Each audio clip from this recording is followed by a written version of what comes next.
غار مصطفیٰ، رفیق مزار مصطفیٰ صلی اللہ علیہ وسلم اور رازدار مصطفیٰ صلی اللہ علیہ وسلم، آپ اس وقت موجود نہیں تھے اس محفل میں، اور آپ تک جس بندے نے بات پہنچائی وہ آپ کا ساتھی یعنی صحابی نہیں تھا، آپ کا دوست نہیں تھا، کوئی ایمان صاحب ایمان نہیں تھا، وہ بات آپ تک پہنچائی یہ کافر ہے۔ اور بات پہنچانے کا انداز دیکھیں اس کا کیا تھا۔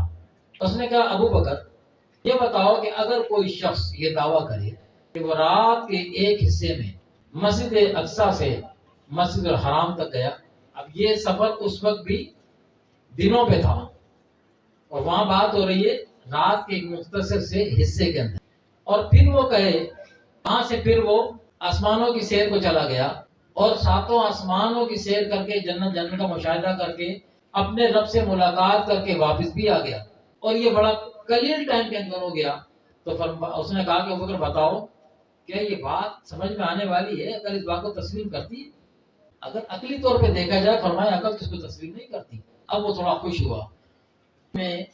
ارادے سے آیا ہوں ابو بکر کو لاجواب کرتا ہوں۔ جانتے تھے کہ سیدنا صدیق اکبر آقا علیہ السلام کے معاملے میں کتنے حساس ہیں۔ صدیق اکبر رضی اللہ تعالیٰ سے بڑا عقیدت مند اور ان کا یقین اور کسی صحابی کا اس وقت نہیں تھا، اسی لیے اس کافر نے بات کو بنا کے پیش کیا۔ جب بات اس نے عقل کی نا تو آپ نے کہا عقل تو تسلیم نہیں کرتی اس بات کو، کسی کی بھی عقل اس بات تسلیم نہیں کرے گی۔ تو جب وہ تھوڑا سا خوش ہو گیا کہ مجھے آدھا جواب تو مل گیا ہے، تو اس نے کہا ابو بکر پھر سنو، جو بات ممکن نہیں ہے نا اور جسے تمہاری عقل بھی تسلیم نہیں کرتی، یہ بات وہ جسے تم اپنا نبی کہتے ہو نا، یہ دعویٰ اس کا ہے، یہ دعویٰ اس نے کیا ہے، اب بولو۔ تو ابو بکر صدیق رضی اللہ نے یہ فرمایا کہ ہو سکتا تو جھوٹ بولا، میں نے دعویٰ ہی نہ کیا ہو، بات ہو سکتی ہے نا، کفار اڑاتے تھے باتوں کو۔ تو آپ نے اسے یہ نہیں کہا کہ اے ممکن ہے میرے نبی نے دعویٰ ہی نہ کیا ہو تو جھوٹ بول رہا ہو، ٹھہر جا،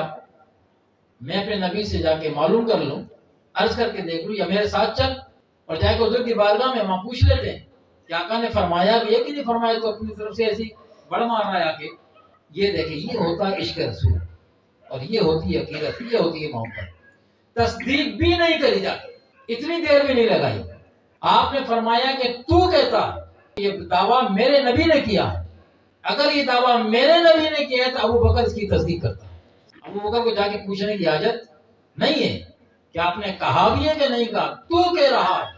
تمہارے نبی نے کہا ہے، تو اگر میرے نبی نے دعویٰ کیا ہے تو اگر اس کی تصدیق کرتا ہے کہ یہ بالکل ایسا ہو سکتا ہے۔ آپ کا جواب سن کر وہ کافر مایوس ہو گیا، میرا یہ بار بھی خالی ہے۔ اس کا گمان تھا کہ شاید میں آج ابو بکر کو اس کے عقیدے سے پھیر دوں گا، پرانے مذہب پہ واپس لے آؤں گا، یا ابو بکر لاجواب ہو جائے گا، تمام طرح اس کی امیدوں پانی پہ۔ اصل میں ابو بکر صدیق رضی اللہ تعالیٰ عنہ نے کلمہ پڑھنے والوں کے لیے یہ سبق چھوڑا کہ اپنے نبی کی جب بات آ جائے نا پھر عقل کے پھیروں کو چھوڑو، جب بات نبی صلی اللہ علیہ وسلم کی آ جائے تو پھر باتیں عقل کی اٹھا کے ایک طرف، نبی کی بات تو اس عقل میں آ ہی نہیں سکتی۔ جو بات عقل میں نہیں آئے وہ نبی کا معجزہ ہوتا ہے۔ معجزہ کیا ہوتا ہے؟ معجزہ وہ ہوتا ہے جو عقلوں کو عاجز کر دیتا ہے، عقلیں تھک جاتی ہیں سوچ سوچ کے، بات سمجھ آتی نہیں۔